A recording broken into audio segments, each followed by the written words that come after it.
Hey, Sam here, and I know your day's crazy, but I've got a quick idea to take your stress from overwhelmed to under control. So let's tackle systems from the classroom to your living room, one simple step at a time. This is the Simple Systems with Sam podcast. Welcome to our final episode in the spring cleaning series, where we are taking and implementing simple systems, not to actually clean and dust and wipe down your house, but to clean up the things around you in a way that you've implemented a simple system so you don't have to clean as much later. If you have less things and you have things put in a way that they make sense and you're able to not only organize them but put them back simply, you just don't have to clean as often and things don't get as messy, so you waste less time putting back all of the things that you don't really completely need. So we talked a lot about trying to lessen all of the items around your spaces, whether it's at home, in your classroom, even on your phone, going through and decluttering apps, different files that you have saved there. But now we're getting to the last part. And I feel like this should be really dramatic. We're at the end, dun dun dun, here's some super big surprise. I don't think you're going to be that surprised, but I'm going to assume that you probably didn't think of it as being as important as it is.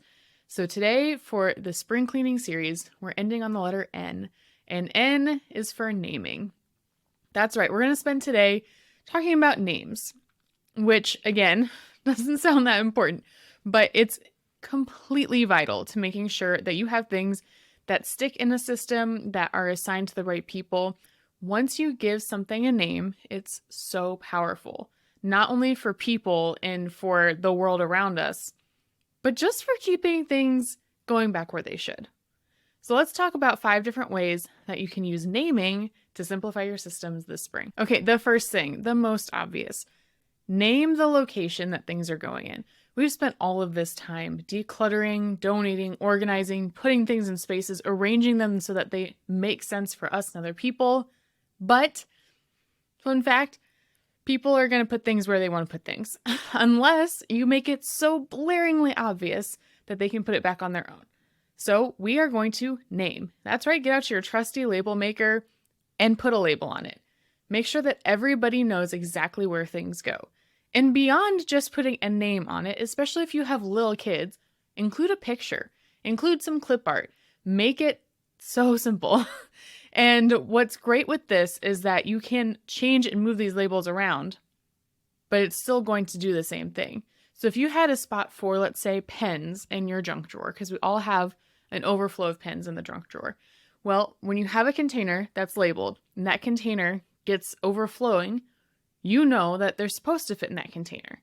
And so you need to get rid of some. And it's already starting to limit what you can do and what overflow you allow yourself. But let's say you had a spot for plates and cups. And now all of a sudden your toddler needs some bigger plates and cups. So you need more space to add an extra set of all of those things into your cabinets.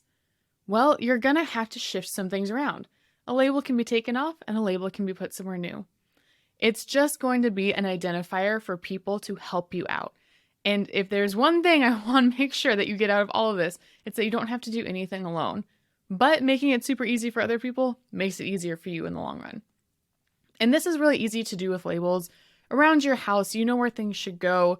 It even doesn't have to be like a black and white label. I use wet erase markers to go ahead and draw on like my pantry containers or for my kids' toy containers around the house. Anything I can use a wet erase marker for that wipes off with water, so it's not permanent, but it does help everybody identify where things should go. That is super easy.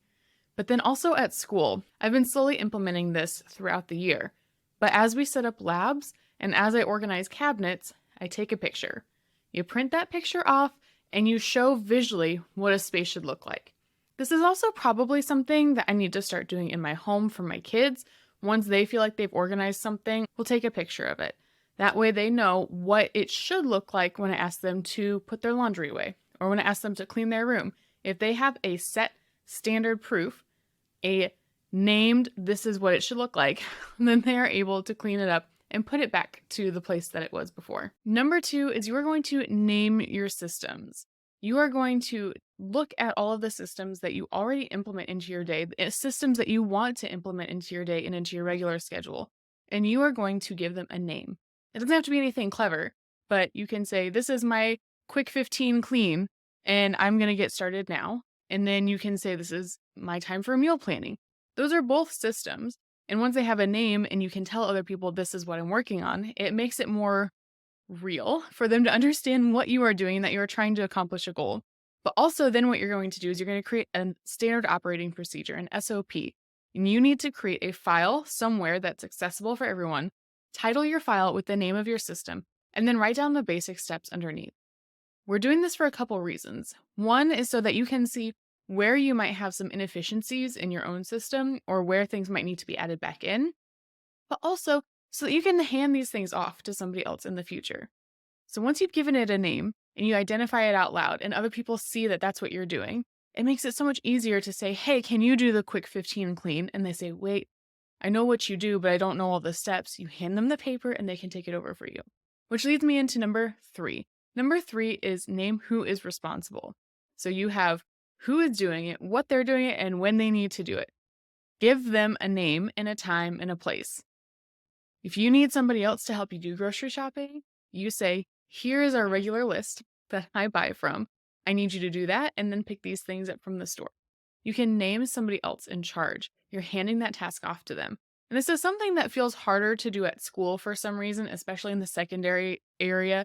I know that you have classroom jobs all over elementary, and it works so well.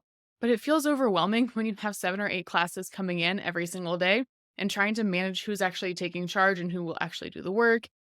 But we need to do that. We need to put people in charge of helping us keep things cleaned up or hand out papers or being a go-to person that somebody can ask if they have a question and you're already busy. We can name who is helping with all of these different things, and we can rotate those responsibilities. It doesn't have to stay one person's for forever. This is a little tricky at home sometimes because somebody might have an activity, somebody might have something that's going on, or even in school, you have people who are absent all of the time, right? Well, you need to have backups trained on all of it too, but that's where your SOP comes in handy. You already have a list, you already have steps, and taking the time to do that is still going to reduce the things off of your plate later on. I will say that sometimes it takes a little extra practice and a little bit of preparation to fully hand things off. For instance, my 4 and 6-year-old are currently in charge of putting their own laundry away. And while they're doing it successfully, it is taking about 45 minutes, a couple different breaks in between, and also a little bit of fighting as I turn clothes right side out. So, is there a balance between training and letting them take over? Yes, but it's so worth it. As long as you're willing to train somebody and let them feel like they have the confidence to execute in the future, you can hand those systems off to other people. All right, number 4, you're going to name your goals. And again, like with systems, we're not trying to put a fancy, cutesy little name on it, unless that's something that you think is really going to be motivating to you. But you need to name them out loud or write them down on a daily basis. Because until you do that, it's just a thought. It's just a passing, fleeting thing. And you are the only person that ever thought of it. Nobody else knows that that is what's going on in your head. But if you say out loud, "Hey, I need to go do my workout because my goal is to hit this many miles by August 24th. Then you have clearly stated what the goal is, and you're able to give yourself a reason as to why you're moving in a new direction. You need it to be something that you can measurable, so you need it to be something that's measurable so that you can accomplish it. But just by naming it out loud or on paper every single day, it's going to keep it in the forefront of your mind and help you achieve that goal faster. And you might say to yourself, what does that have to do with spring cleaning? But remember, we're here organizing our systems, and a lot of our systems resonate around achieving goals that we want to have accomplished. That goes into then number 5. You need to name an accountability partner. You need somebody who is going to stand up and say, "Hey, this is the goal that you told me about, and I'm going to keep you on track." Whether it's something small like having papers graded every single day before you leave school, that's not really that small, but it is a goal. And making sure that people you know that you usually talk to on your plan period know that you should not be doing that. They can redirect you back to your classroom so you can finish that out strong. But also making sure that those people know why you're accomplishing your goal, and then you needing to justify why you're not working towards it. So for example, if you are working on a budget or you're working on keeping a decluttered house and you go shopping, which is something I do a lot, then you need to justify why you are going out and purchasing something. If you don't feel like you can text your accountability partner or your just actual partner, spouse, the reason why you actually need to bring it home, if you don't think they'd buy it, it means it's probably not worth it. So having that accountability partner is going to keep you in line for what you need to do. Also, maybe you're trying to get in shape and you need to text your accountability partner why you're skipping a workout. Do you think it's going to fly? Because if you're not sure, it's probably not worth trying to skip it.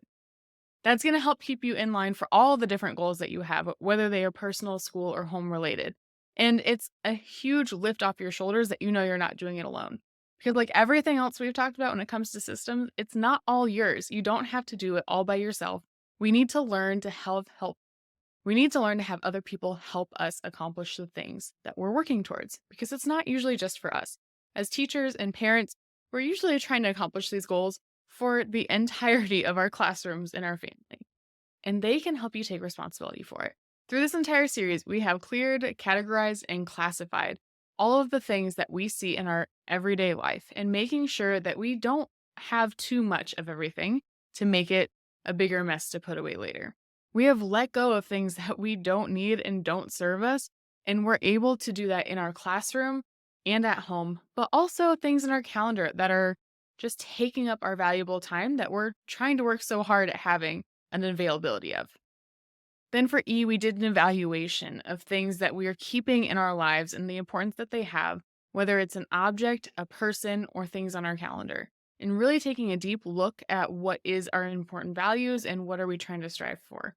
In A, we arrange things so that they're easy to find and easy to access and easy for people to put away. And now we are naming things, because when you give things a name, other people are able to help you, whether it's putting things back where they came from or accomplishing big goals. We are now done with our spring cleaning series, where we have covered a little bit of everything, hopefully making your life a little bit simpler. Until next time. Thanks for hanging out today. I hope that this simple step will help build big results in your classroom, home, and life. Remember to subscribe, review, and tag me on social media at EngineerDoesEducation so we can build a simple system together.